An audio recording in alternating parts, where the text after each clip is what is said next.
बहुत साल पहले की बात है। एक जंगल के बड़े पेड़ पर एक कौवा दंपति घोंसला बनाकर बड़ी खुशी से जिंदगी बिता रही थी।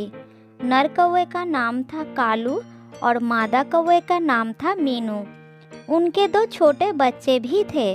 मीनू बहुत चतुर और मेहनती थी। इसके विपरीत कालू मोटी बुद्धि का आलसी पक्षी था। मीनू भोजन के तलाश में घूमती रहती थी और कालू आलसेमी में घर पर बैठा रहता था। सुनिए जी, मैं जा रही हूँ खाना इंतजाम करने के लिए। बच्चों का ध्यान रखिएगा। बच्चों को अकेला घर पर छोड़कर कहीं जाइएगा मत। हाँ हाँ जाओ, मेरी तबीयत ठीक नहीं है, यही बच्चों के पास बैठा हो, तुम जल्दी आओ। तबीयत ठीक नहीं है? अच्छा, तो आपके लिए खाने में क्या लाओ? सब कुछ चलेगा, भूख बहुत तेज लगे है। घोंसले में जो था वो तो खा चुका हूँ, फिर भी पेट भर ही नहीं। थोड़ा जल्दी आना, ठीक है? बीमारी में तुम्हारा ये हाल है, बच्चों का खाना भी खा गए। अब तो मुझे ज्यादा मेहनत करनी पड़ेगी। यदि आप थोड़ी मदद कर सकते तो अच्छा होता। नहीं नहीं, मेरा तबीयत ठीक नहीं है, तुम जाओ। मीनू निराश होकर चली गई।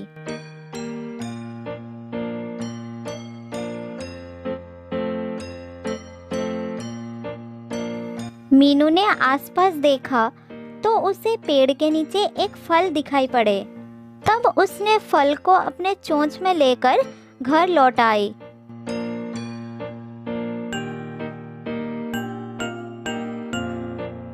बच्चों, आओ जल्दी खा लो, मैं फिर जाकर लाऊंगी। बच्चे खाने लगे और कालू भी उसके साथ जुट गया। खाने के समय उसका बीमारी चली गई थी। दरअसल वो अपने अलस को बीमारी का नाम दे देता था।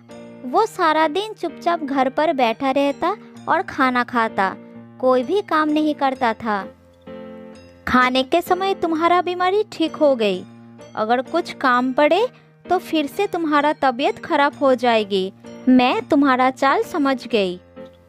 काम तो सब तुम कर लेती हो, मेरी तबीयत ठीक हो जाएगी तो मैं भी कर लूँगा।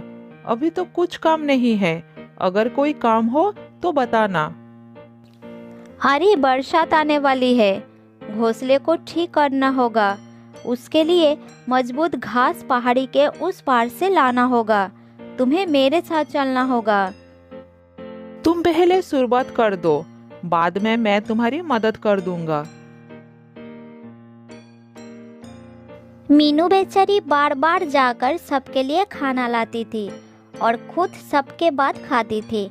दूसरे काम भी उससे करने पड़ते थे। बच्चों का सबसे ज्यादा ख्याल वही रखती थी।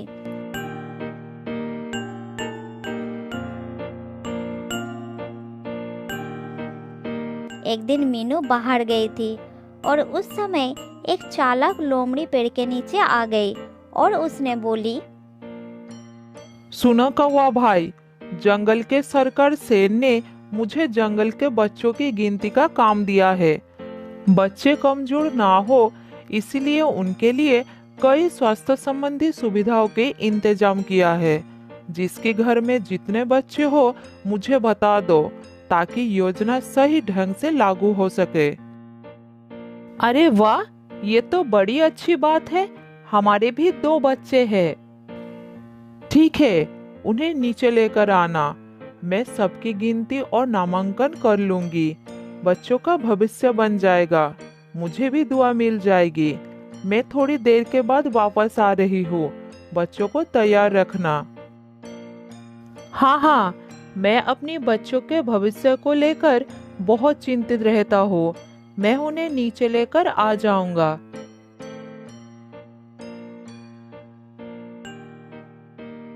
कालू ने उड़कर आसपास के पक्षियों को जाकर उन्हें भी अपने बच्चों का नामांकन करने के लिए कहा।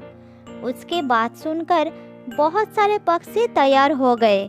कालू और दूसरे पक्षी बच्चों को लेकर नीचे भी आ गए। थोड़ी देर बाद मीनू आ गई। उसने खाना घोंसले में रख दी। फिर उनके पास जाकर बोली,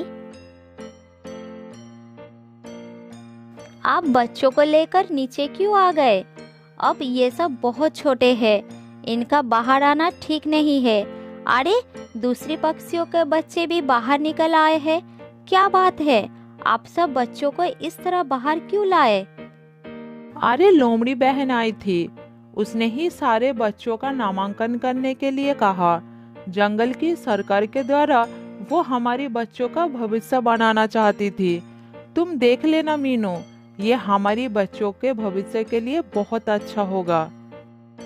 जंगल की सरकार, बच्चों का भविष्य, लोमड़ी के द्वारा? चलो पहले बच्चों को घोंसले में पहुंचाते हैं, उसके बाद असलियत का पता लगाते हैं। मेरी बात मानिए, जल्द ही बच्चों को घोंसले में ले चलिए। अरे, बच्चों का भविष्य बन जाएगा। तुम ये क्या कर रही हो मीनू? मैं सब समझती हूँ। अपने बच्चों की सुरक्षा के बारे में मुझसे ज़्यादा कौन समझेगा। आप समझने की कोशिश करिए, नहीं तो अनर्थ हो जाएगा। जल्द ही बच्चों को घोंसले पर ले चलिए। मीनू दूसरे पक्षियों को उनके बच्चों को घोंसले में ले जाने के लिए कह दिया और अपने बच्चों को भी घोंसले में ले गई। उसके बाद उड़कर वो लोमड़ी के इलाके में चली गई। उसने देखा दोनों लोमड़ियां आपस में बात कर रही थी। अरे बहन सुनो, मेरी योजना सफल हो रही है। अभी कुछ देर में चिड़ियों के सब बच्चे नीचे आ जाएंगे और नामांकन के बहाने हम उन्हें खा लेंगे। आज हमें एक ही जगह बहुत सारा खाना एक साथ मिलेगा। अरे वाह, ये तो बड़ी खुशी की बात है। इसका मतलब आज तो अच्छा दावत हो जाएगी। लेकिन महाराज को पता चल गया तो वो हमें मार डालेंगे। बस तुम डरो मत, महाराज को कुछ नहीं पता चलेगा। तुम सिर्फ मेरे साथ चलो, डरने की कोई बात नहीं।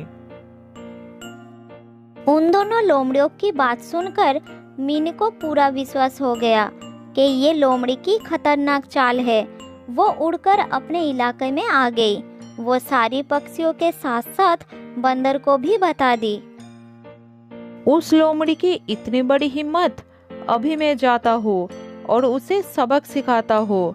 तुम सब मेरे साथ चलो, आज उन दोनों को मजा चखाता हूँ।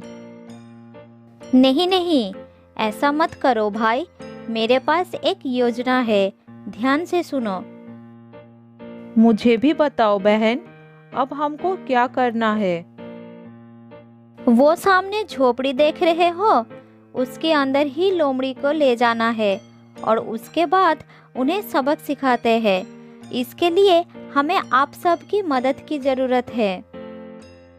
समझ गया, समझ गया, हम सब तुम्हारे साथ हैं।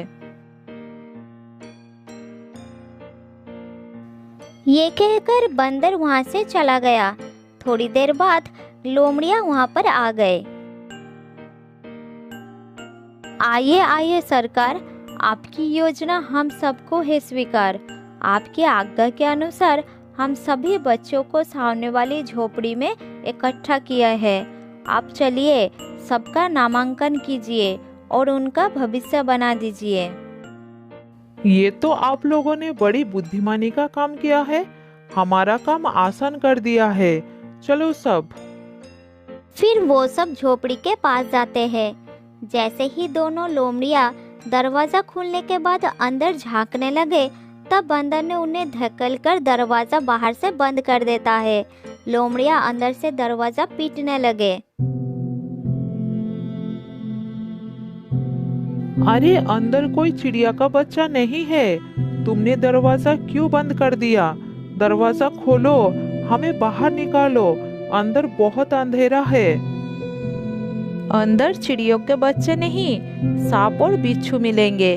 मीनू बहन, मैंने ही अंदर सांप और बिच्छू छोड़ दिए हैं। इन दोनों का स्वागत भी तो अच्छी तरह से होना चाहिए। अंदर अंधेरा है, कोई खिड़की भी नहीं है।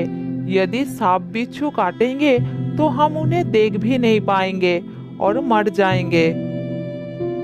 तुम हमारी बच्चों की जान लेना चाहती थी ना, अब अपनी जान की परवाह करो। तुम्हारे लिए यही सजा है, अब यही मरो। हमसे बहुत बड़ी भूल हो गई है। हम दोनों तुम्हारे बच्चों की ओर कभी नहीं देखेंगे। हम दोनों इस जंगल को छोड़कर चले जाएंगे।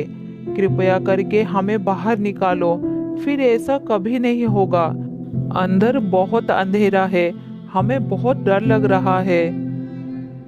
फिर सारे पक्षी दोनों को झोपड़ी में बंद करके अपने अपने घोंसले में लौट आते हैं। उनकी बात सुनने वाला वहाँ पर कोई नहीं था। दोनों लोमड़ी घर के अंधेरे में बैठे बैठे रोने लगे। इस तरह मीनू की चतुराई काम आई और दोनों लोमड़ियों ने सही सजा पाई।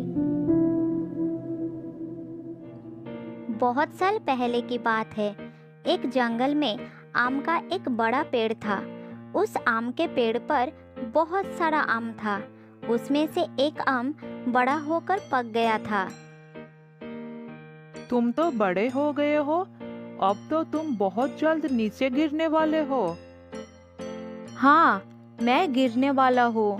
काश किसी भी जानवर को पता ना चले कि मैं जादुई आम हूँ। कोई लालची मुझे ले गया तो पता नहीं क्या क्या मांगेगा। तुम कुछ मत बोलना, चुपचाप रहना। ऐसा करने से किसी भी जानवरों को तुम्हारी सच्चाई पता नहीं चलेगी। हाँ, ये तुमने सही कहा। मुझे चुप रहना ही ठीक होगा। उसके बाद आम पेड़ से नीचे गिर जाता है। थोड़ी देर बाद वहाँ एक कबूतर आ जाता है। अरे वाह, मिल गया आज का खाना। ये आम तो बहुत स्वादिष्ट लग रहा है। कबूतर जमीन पर उतरकर आम के पास पहुंचा। उसने आम का 2-3 टुकड़ा मुंह में लेता है। आह, कितना स्वादिष्ट आम था, मजा आ गया। काश थोड़ा पानी मिल जाता तो और अच्छा होता। उसके इतना कहते ही आम चमकने लगा, जिसको देखकर कबूतर चौंक गया और उसके सामने एक पानी भरा मटका आ गया। अरे, ये कैसा चमत्कार है। मेरे ख्वाहिश करते ही पहले आम चमका और उसके बाद यहाँ पानी आ गया। कहीं ये जादुई आम तो नहीं है? कबूतर के इतना कहने के बाद आम सीधा हो जाता है। फिर कहता है, हाँ, तुमने सही पहचाना। मैं जादुई आम हूँ। अरे वाह, तुम तो बोल भी सकते हो। हाँ, अगर कोई जानवर मेरा एक टुकड़ा खाकर कोई भी ख्वाहिश करता है तो उसकी इच्छा पूरी कर देता हो। ओ अच्छा, लेकिन जब तुम्हारे अंदर कुछ खाने को बचेगा ही नहीं, तब क्या होगा? किसी भी जानवर की 3 इच्छा पूरी हो जाने के बाद मैं फिर से पूरा हो जाता हूँ और उस जानवर की आदेश मैं नहीं मानता हूँ। तो ठीक है, मेरी दूसरी इच्छा है कि तुम हवा में उड़कर कहीं भी जा सकते हो। उसके इतना कहते ही आम हवा में उड़ गया। तुम्हारा बहुत बहुत धन्यवाद कबूतर। अब मैं तुम्हारे साथ ही रहूंगा।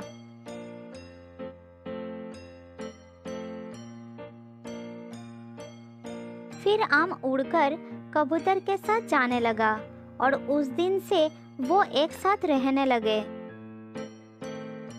कबूतर अब जंगल के जानवरों को मदद करने लगा। ये बात जंगल में फैल गई।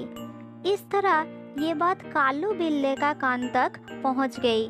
लालची बिल्ला इसके राज जानने के लिए कबूतर के पास पहुंच गई।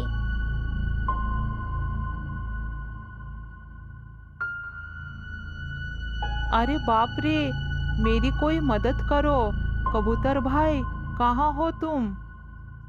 बिल्ले की चीख सुनकर कबूतर अपने घर से बाहर निकलकर उसके पास आया। क्या बात है कालू, तुम ऐसे चिल्ला क्यों रहे हो?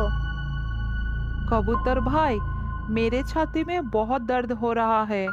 तुम मेरे लिए अभी काली पहाड़ी पर उगने वाला फूल ला सकते हो? उसमें हर दर्द को गायब करने की शक्ति होती है। बिल्ली को तड़पता देखकर कबूतर को दया आ गया। तब उसने बोला, तुम यही रुकना दोस्त, मैं बस अभी आता हूँ। ये कहकर कबूतर अपने घर के अंदर चला गया। बिल्ला भी उसके पीछे पीछे आ गया और छुपकर देखने लगा।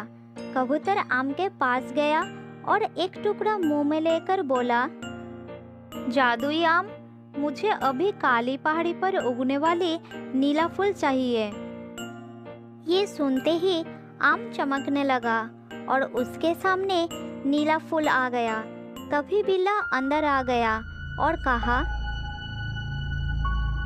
मैंने सब कुछ देख लिया है, हटो मेरे सामने से।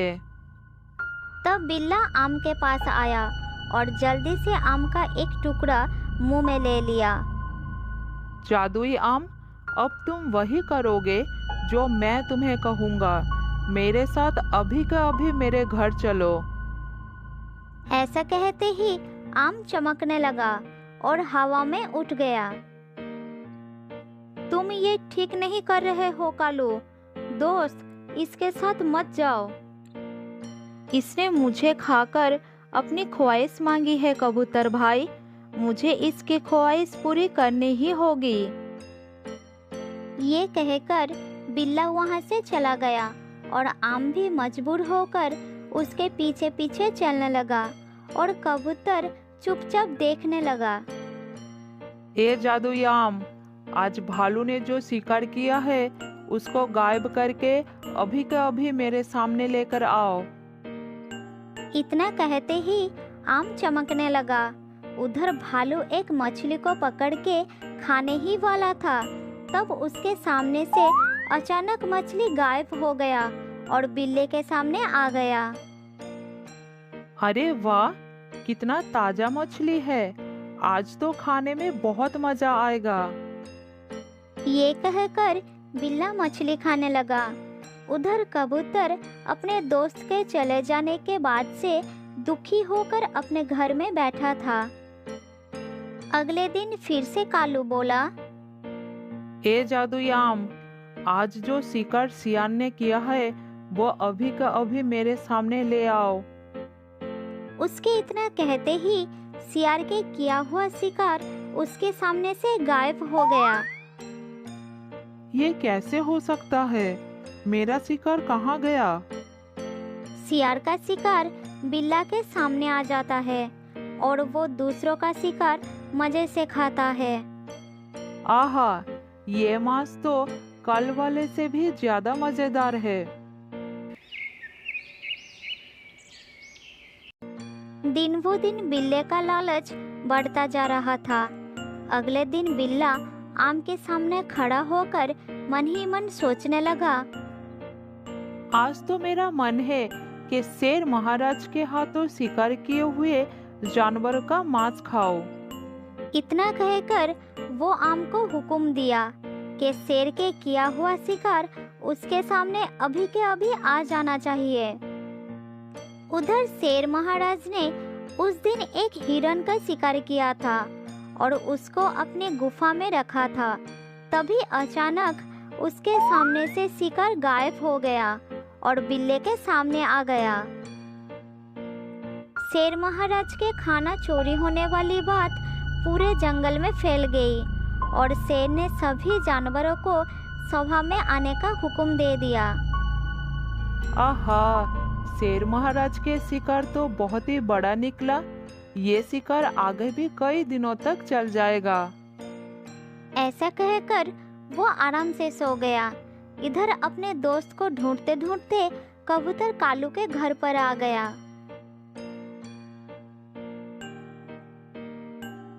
अरे कबूतर, तुम इस समय यहाँ पर क्या कर रहे हो? मैं मेरे दोस्त आम से मिलने आया था। ये अब मेरा है, तुम्हें इसकी चिंता करने की कोई जरूरत नहीं है। चले जाओ यहाँ से। ए जादुई आम, आज मेरे लिए तुम ताजी ताजी मछलियों का इंतजाम कर दो। कालू बिल्ला, तुम्हारी 3 इच्छा पूरी हो चुकी है। अब तुम्हारा हुक्म मुझ पर नहीं चलने वाला। तुम झूठ बोल रहे हो। कबूतर की तो तुम अनगिनत इच्छा पूरी की है, लेकिन मेरे लिए बस 3 क्यों?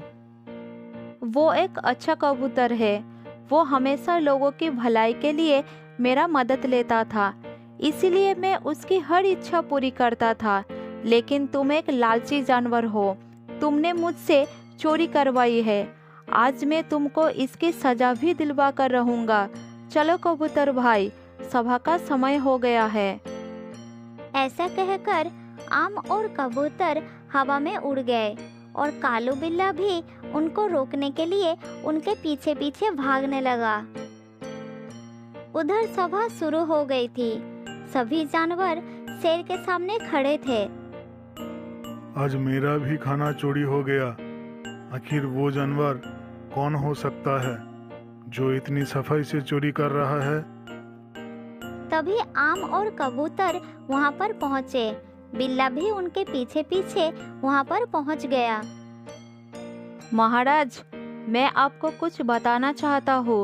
कृपया मेरी बात सुनिए। अरे ये क्या? एक आम कैसे बोल सकता है? महाराज, मैं एक जादुई आम हूँ।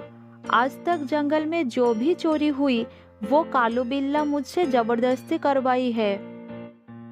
तेरी इतनी हिम्मत कालू बिल्ला? नहीं महाराज, ये झूठ बोल रहा है। अगर आपको यकीन नहीं है तो आप इसके घर चलिए। वहीं दूध का दूध और पानी का पानी हो जाएगा। ये सुनकर शेर महाराज उसके घर पहुंच गए। वहां पर शेर ने देखा कि जिस हिरन का उसने सुबह शिकार किया था वहां वो हिरन पड़ा था। ये देखकर शेर बहुत क्रोधित हो गया और बिल्ले को कहा, आज से इस जंगल में तेरा कोई जगह नहीं। इस जंगल को तू छोड़कर चला जा, नहीं तो मैं तुझे मार डालूंगा। शेर ने बिल्ले को सजा दिया और आम को बोला, तुम अब कहाँ जाओगे आम? फिर से किसी लालची जानवर के हाथ लग गए तो वो फिर से तुमको कुछ गलत काम करवाएगा। मैं कबूतर के साथ रहूंगा।